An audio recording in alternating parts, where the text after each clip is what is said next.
Let me tell you, the next morning in Palm Wine Market Village was not normal. Usually, the market sounded like music, bargaining, laughing, arguing, chewing. But that day, the market sounded like fear trying to clear its throat. No rain, no drum, and leopard searching. Even the greedy sellers behaved small. Monkey sat on a branch above the market, eating a fruit and dropping seeds on people's heads, but nobody even chased him. That was how distracted they were. Parrot flew from stall to stall like a newspaper with wings. Breaking news. The drum is missing. Breaking news. Leopard has started searching. Breaking news. Anybody found guilty will be punished. Parrot, Elephant warned, stop adding pepper to the soup. Parrot blinked. But soup is sweet with pepper. Now, while everybody was panicking, Tortoise was doing something else. He was dressing up. Yes-o, because a lie works better when it wears good clothes. Tortoise rubbed charcoal on his shell to make it look darker and older, like he had suffered. He put leaves on his head like a sad crown. Then he practiced a trembling voice. He went to the market and began to shout, "Misfortune has entered our kingdom." Animals gathered, thinking he had important news. Tortoise continued, "On my way from Riverbend Village, I saw strange footprints, big ones, going toward Deep Vine Corner. Leopard was not there, but the guards were." One young guard, a serious-looking wild dog, asked, "What kind of footprints?" Tortoise widened his eyes. "Footprints of a giant stranger. Maybe a human. Maybe a spirit wearing sandals." The market gasped. Somebody shouted, "Spirits don't wear sandals." Tortoise snapped, "This one does." Parrot flew down and shouted, "Did you hear that? Spirit wearing sandals." Elephant sighed so deeply the ground felt it. But the rumor spread like fire in dry grass. Now, here is the funny part. While Tortoise was distracting the market, he had already paid Hyena in future promises to help him move the drum later. Hyena loved promises because he never checked if they were real. And he also loved laughing, which made him an easy helper for foolish work. Hyena met Tortoise behind the yam stalls and said, "Where is my payment?" Tortoise said, "Payment is coming. Big payment. But first, help me do small work." Hyena scratched his head. "Is it legal?" Tortoise said, "Legal is a human word. In the jungle, say, smart." Hyena laughed. True." So that afternoon, as the sun leaned low, Tortoise and Hyena sneaked toward Deep Vine Corner. But they were not alone. Because Leopard, the chief guard, had heard about the spirit wearing sandals, and he did not believe it. Leopard believed many things: hunger, danger, and silence.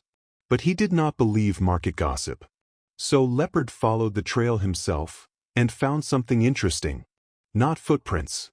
Drag marks. Heavy drag marks, like something round and big had been pulled across the ground. Leopard crouched, sniffed, and followed. Meanwhile, Tortoise and Hyena reached Deep Vine Corner, where vines hung like old ropes and the air smelled like secrets.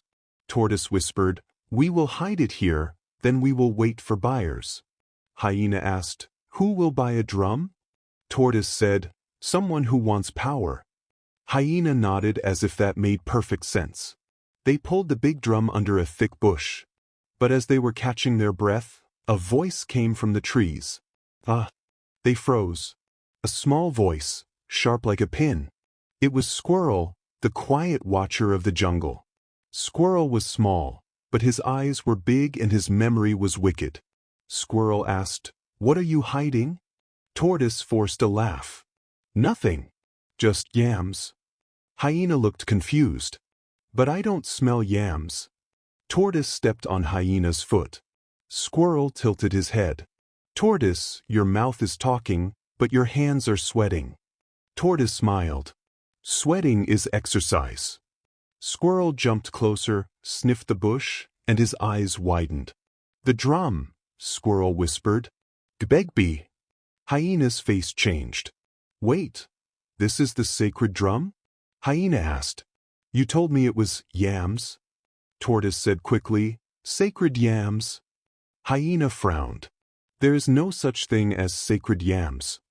Before Tortoise could invent another lie, Squirrel leaped backward and shouted, loudly, Thief!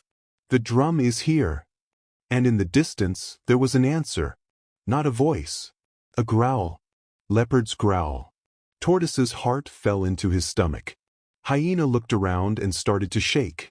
Leopard burst through the vines like punishment. Tortoise tried to run. But how can a pot outrun a knife? Leopard landed in front of him. Good evening, Tortoise, Leopard said calmly. Tortoise smiled like someone greeting death politely. Chief Leopard, what a surprise. I was just stealing, Leopard asked. Tortoise shook his head quickly. No. I was inspecting security. Leopard pointed at the drum. Then explain why the rain-calling drum is under your bush. Hyena began to laugh from fear. I thought it was yams. Leopard looked at Hyena. So you are involved? Hyena shouted, No. I am innocent. I am just foolish. Leopard nodded once. That one is true. Then Leopard turned back to Tortoise. Tortoise, he said, you have one chance to tell the truth before the jungle judges you. Tortoise opened his mouth. And for the first time in his life, no lie came out quickly. Because the truth was standing too close. Leopard catches Tortoise red-handed, but Tortoise has one last trick.